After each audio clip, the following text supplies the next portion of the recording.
নমস্কার, আশা করি সকলেই ভালো আছেন। আমি এই বর্ষা মৌসুমে দেখেন লাউ চাষ করছি বেড করে।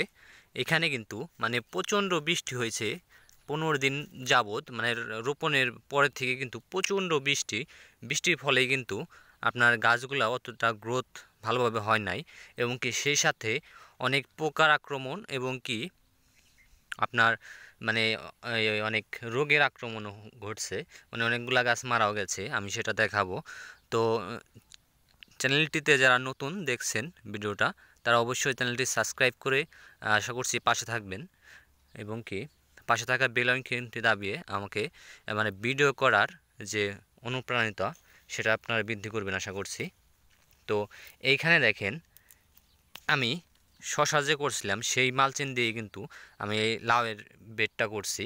তো মানে অনেক জায়গায় এই যে নষ্ট হয়ে গেছে, প্রায় ফেটে গেছে। তো এগুলা দেখেন মানে এই যে বিটল পোকা, এই পোকাটা কিন্তু মারাত্মক ক্ষতি করে থাকে। এই বিটল পোকা আপনার পাতার ডগা খেয়ে দেয়, এবং কি সেই সাথে দেখেন পিঁপড়ার আক্রমণ হয়েছে প্রচুর পরিমাণ। পিঁপড়ার কিন্তু আক্রমণ হয়েছে, এই পিঁপড়াও কিন্তু লাউ গাছের বেশ পরিমাণ ক্ষতি করে থাকে। তো এগুলো, আর এটা দেখেন মানে ছত্রাকে আক্রমণ করে এটা কিন্তু পুরোপুরি মারা গেছে গাছটি আমার। তো এগুলোর মানে প্রতিরোধের জন্য আমি কি ব্যবহার করে থাকি সেটা কিন্তু এই ভিডিওর মাধ্যমে তুলে ধরার চেষ্টা করব। তো অবশ্যই ভিডিওটি না টেনে সম্পূর্ণ দেখার চেষ্টা করবেন। আশা করছি আপনার এই ভিডিওটা অনেক কাজে আসবে। এই যে এইখান দিয়ে দেখেন মানে পিঁপড়ার আক্রমণ এতটাই বেশি, এই দেখেন পিঁপড়ায় কিন্তু এখানে বাসা করে ফেলছে। তো এই পিঁপড়ার আক্রমণ থেকে রক্ষার জন্য কিন্তু অবশ্যই আপনাকে কীটনাশক ব্যবহার করতে হবে। আর এটা এই যে লাল পোকা, অনেকে লাল পোকা বলে, তারপর বিটল পোকা বলে, তারপরে আপনার ইংলিশ একটা নাম আছে রেড পুলিয়াম না কি যেন একটা নাম, তো আমার খেয়াল নাই সেটা নামটা। তো এখানে দেখেন প্রত্যেকটা গাছেই আমার কি হয়েছে, প্রচুর পরিমাণ পিঁপড়ার আক্রমণ হয়েছে। মানে আমি জানতাম যে এখানে অনেকগুলা বীজ আমার মিস হয়ে যাবে, সে কারণেই কিন্তু এখানে আলাদাভাবে আমি মানে সারিবদ্ধভাবে বেড করে এখানে রোপণ করেছিলাম কয়েকটা চারা। তো এখানে আমি এই পিঁপড়ার আক্রমণ এবং কি বিটল পোকা আক্রমণের জন্য কি ব্যবহার করছি সেটা আপনাকে দেখানোর চেষ্টা করব। মানে এখন গাছের যে গ্রোথ আছে একেবারেই ছোট, এই কারণেই বড় স্প্রে মেশিন দিয়ে আমি স্প্রে করব না। এই কারণে আমি এখানে দেখেন ছোট স্প্রে মেশিন নিয়ে চলে আসছি। এটাই কিন্তু মানে আমি 2 লিটার পরিমাণ পানি নিয়ে নিয়েছি। তো এইখানে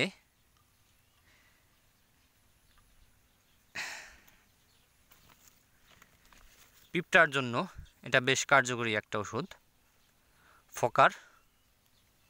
এটা হলো 50 মিলির একটা বোতল, 80 টাকা মূল্য আছে মেবি, হ্যাঁ 80 টাকা মূল্য আছে। আপনি বাজারে 60 টাকা মূল্যে কিন্তু এটা পেয়ে যেতে পারেন। তো এটা হলো ইস্ট ওয়েস্ট কেমিক্যাল লিমিটেডস এর হলো 10 লিটার পানিতে 5 শতক জমির জন্য আপনার 10 মিলি হারে কিন্তু প্রয়োগের নিয়ম আছে। আমি এখানে অতটা বেশি দেব না, কারণ হলো এই গাছের এগুলো অনেক ছোট। তো এটা 2 লিটার পানির পরিমাপ মতো নিয়ে নেব।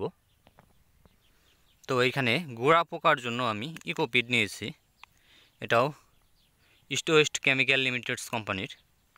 এটা বেশ কার্যকর সাদামাছি বা আপনার এর জন্য, এটা কিন্তু সাদামাছির জন্য বেশ কার্যকর একটা ওষুধ। তো আর এখানে থিওবিট নিয়ে নিয়েছি, মানে এই থিওবিটোর যে একটা গন্ধ আছে সেই গন্ধের কারণে কিন্তু অনেক পোকামাকড়ের আমার আক্রমণ কম হয়, এবং কি সেই সাথে ছত্রাকের কিন্তু কাজ করে, ছত্রাকনাশক হিসেবে কিন্তু এই থিওবিটটা কাজ করে অনেক ভালো। তো এখানে কীটনাশক নিয়ে নিয়েছি, তো এগুলাই আমি স্প্রে করে দেব।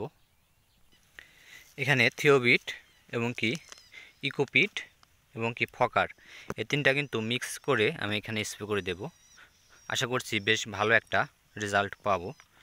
তো এর আগে আমি ফকার ইউজ করি নাই, তো দোকানদার জানেনই তো কীটনাশকের দোকানে গেলে আপনাদের ভং ভাং বোঝানোর চেষ্টা করে একটা দেওয়ার চেষ্টা করে। তো আমার বিশ্বস্ত লোক, এ কারণে নিয়ে চলে আসছি, বলছে যে ভালো একটা কাজ করবে। তো এগুলো কিন্তু এখন আমি এভাবে স্প্রে করে দেব।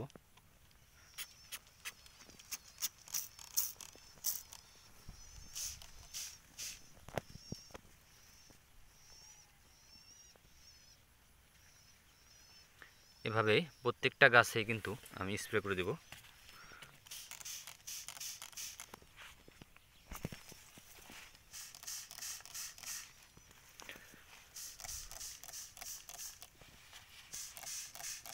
প্রচুর পরিমাণ পিঁপড়ার আক্রমণ হয়েছে। তো আশা করছি আপনারা বর্ষাকালীন যদি লাউ চাষ করতে চান তো অবশ্যই আপনার এই পোকা এবং কি রোগের এর জন্য আপনাকে কিন্তু কীটনাশক অবশ্যই ব্যবহার করতে হবে। তো আশা করছি এগুলো ব্যবহার করলে ভালো একটা আপনার ফলন পাবেন। ধন্যবাদ সকলকে।